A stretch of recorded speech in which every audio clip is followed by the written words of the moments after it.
He's fine. Welcome to News to You, where I bring you the news that doesn't bring you the blues. Starting off, a new startup known as Hermes hopes to make hypersonic planes that can take passengers from New York to London in around 90 minutes. A trip that normally takes 7 hours. The legendary Concorde did it in under 4.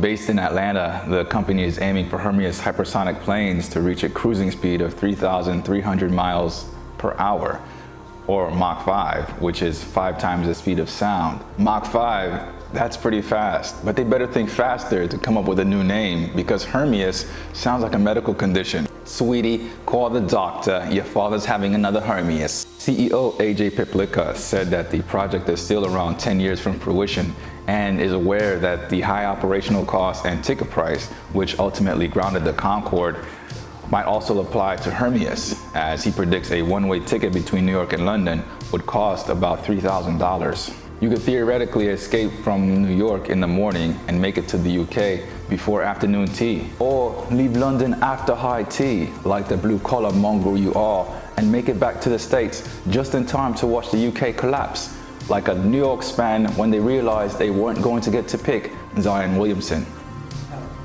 No! Quite. But staying in New York, prosecutors charged Stormy Daniels' former lawyer, Michael Avenatti, with fraud and aggravated identity theft for swindling a sum of $300,000 from his client to spend on personal expenses like airfare, hotels, restaurant delivery, and bankrolling his own firm. Avenatti? More like Avenatti, am I right? Why are we still here? $3,900 of that money went to making the monthly payment on a Ferrari, because a lawyer who drives a Ferrari is about as trustworthy and honest as a megachurch pastor who asks his congregation to get him a private jet.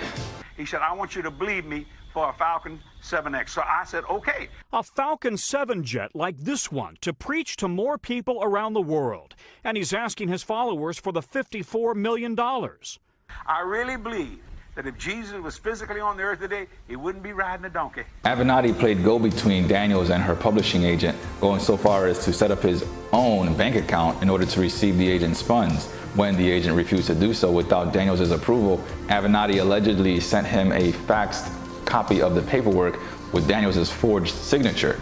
This is where the fraud and identity theft problem comes in for him. When Daniels, who'd opened a separate account specifically for the book earnings, would ask Avenatti about her money, he would blame the publisher and say he was in deep negotiations. He also told her multiple times that she wasn't getting paid due to poor book sales, all the while refusing to let her speak with the agent or the publisher. Reportedly, it wasn't until Daniels sent a letter to the publisher and agent about the possibility of a lawsuit over their non-payment of her book advance that Avenatti's deception was revealed. Saul Goodman heard about Avenatti and said, wow, that is one shady lawyer. However, it's not all good in London, where this next story takes place, and unlike the Hermes, I'll get there in less than 90 minutes. That was fast. Standing in front of 10 Downing Street, under the imminent shadow of Brexit, Prime Minister Theresa May announced her resignation as Britain's Conservative Party leader effective June 7th. It's like the old saying goes, April showers brings May flowers. Then May takes those flowers, tries to separate them from the EU, fails several times to reach a consensus due to an indecisive government, then quits. Rolls right off the tongue. Anywho, once a reluctant supporter of EU membership, May won her post as Prime Minister after the previous Prime Minister, David Cameron, who's mainly responsible for this Brexit debacle, called for the referendum in 2016 and then quit the job. He's since said he doesn't regret the decision to create the circle jerk, which has led to the mess currently on Britain's hands. But he's quite the wanker, so walking away from a cleanup is nothing new. Her voice shaky at times during the announcement, May expressed that her main regret was not being able to honor the referendum's result. It is and will always remain a matter of deep regret to me that I have not been able to deliver Brexit. Regret? She should go talk to Dave Cameron. That guy doesn't give a fuck. Rebel without a comb, Boris Johnson, the face of the official 2016 Brexit campaign, is favored to succeed May, appealing his case to Leave supporters by saying we will leave the EU on October 31st, deal or no deal. Yeah, he knows what he's doing. Another clueless blonde guy who's bad at making deals, President Trump's attempts at blocking subpoenas issued by 2 U.S. House of Representatives committees last month failed to sway judges hearing arguments on why Deutsche Bank, Capital One, and Mazars LLP should not be required to divulge Trump's financial history with Congress. We all know when you have nothing to hide, you sue your accountant to prevent them from sharing your accounting records. It's just what innocent people do. Since Trump refused to divest himself of his business holdings upon becoming president, these subpoenas seek to find if there are potential conflicts of interest with him, his 3 oldest children, their immediate family, and several Trump Organization entities, especially since a 2017 disclosure form showed that Trump owed Deutsche Bank at least $130 million.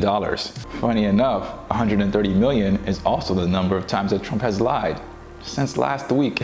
He will undoubtedly appeal both outcomes. However, in a sign of what's to come, New York passed a law giving Congress a way to get Trump's state tax returns, since post-rehab minion and Treasury Secretary Steve Mnuchin, shown here holding his IQ level, broke the law for not handing 6 years of Trump's federal tax returns to House Ways and Means Committee Chairman Richard Neal.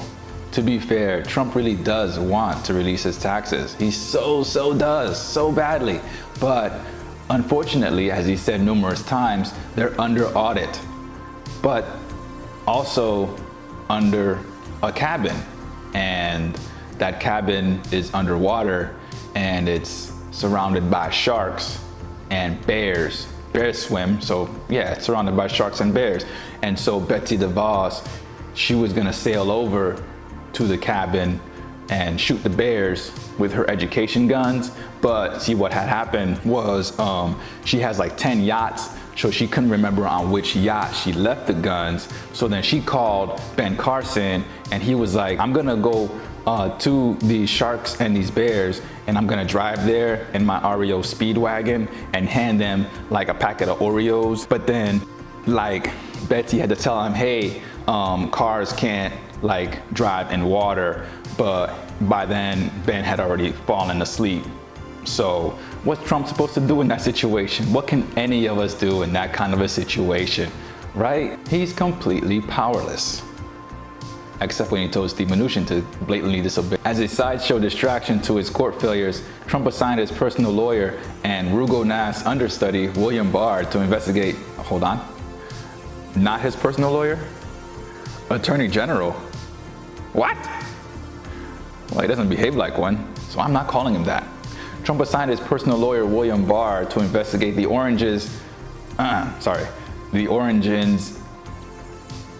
beginnings of the special counsel's investigation into Russian meddling in the 2016 election. The intelligence community's personnel, who Trump insulted many times, were directed to cooperate with Barr's investigation after Trump directed Barr not to cooperate with Congress in releasing the special counsel's unredacted report to congressional members. Only in the bizarro world of Trump would you insult people, then try to get them to work with you on an investigation that you launched to discredit their work on a report that you refused to let anyone see. This administration is more crooked than a tricky dick. The special counsel Robert Mueller told House Judiciary Chairman Jerry Nadler that he wants to testify to Congress in private, while Trump complained that such a thing would just be a do-over of Mueller's inquiry, which is different from what Barr is doing, investigating the investigation, because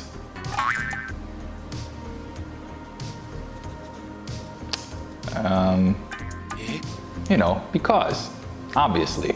But if anyone deserves a do-over, it's Game of Thrones fans who've been petitioning to have the entire 8th season rewritten after the popular show aired its final episode on HBO last Sunday. The series finale was met with some slight dissatisfaction.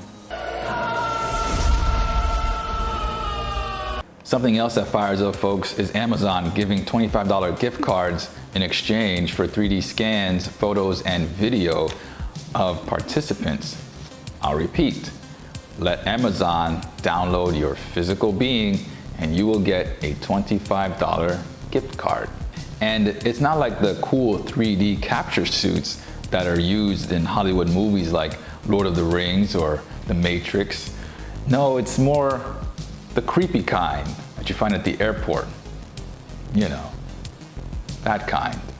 Conducted by Amazon's Body Labs, a 3D imaging company that was acquired in 2017, the research is called Real World Image Study and is being conducted at 2 different locations in New York City. Participation is voluntary and individuals have their likeness copied, both fully clothed and in form-fitting swimwear. An online retailer needs a 3D scan of the human body because before being bought out by Amazon, Body Labs worked primarily with clothing brands on customized apparel. Oh, and with law enforcement.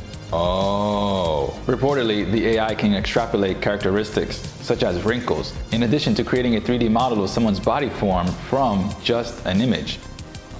Are they gonna try to 3D print people?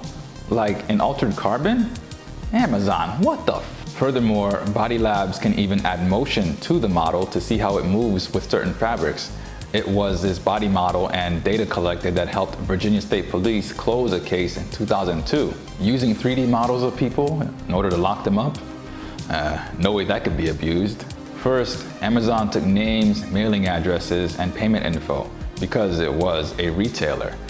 Then, its facial recognition program put a face to all that personal information. And now, a 3D body scan. Next, they'll completely remove humans from their operations until we're all just merely organic batteries powering their machines. Who'd have thought that the dystopian future of Skynet and the Matrix would have been caused by a company that used to sell books?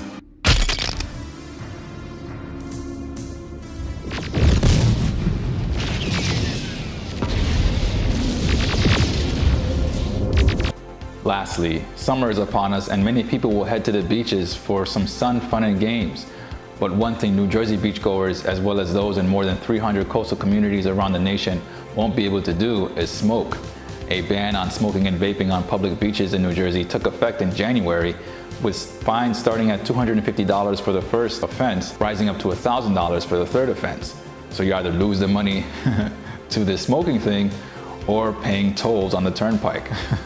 Same difference. Opponents of the new law contend that it's just one more freedom being taken away by the government, while proponents say that smoking is disgusting and not healthy. Other unhealthy activities include drinking excessive amounts of alcohol, eating fast foods, and living in New Jersey. Although already in effect, the law doesn't make clear who will enforce the ban, but you can be sure it won't be some Benny or Shuby walking around the boards with a ripper in their midst, yakking about their love of Wawa or how much scratch they made in AC. And contrary to popular belief, that was an actual sentence. That's all I've got for now, folks. Thanks for stopping by. I hope you got a couple chuckles out of this, but if not,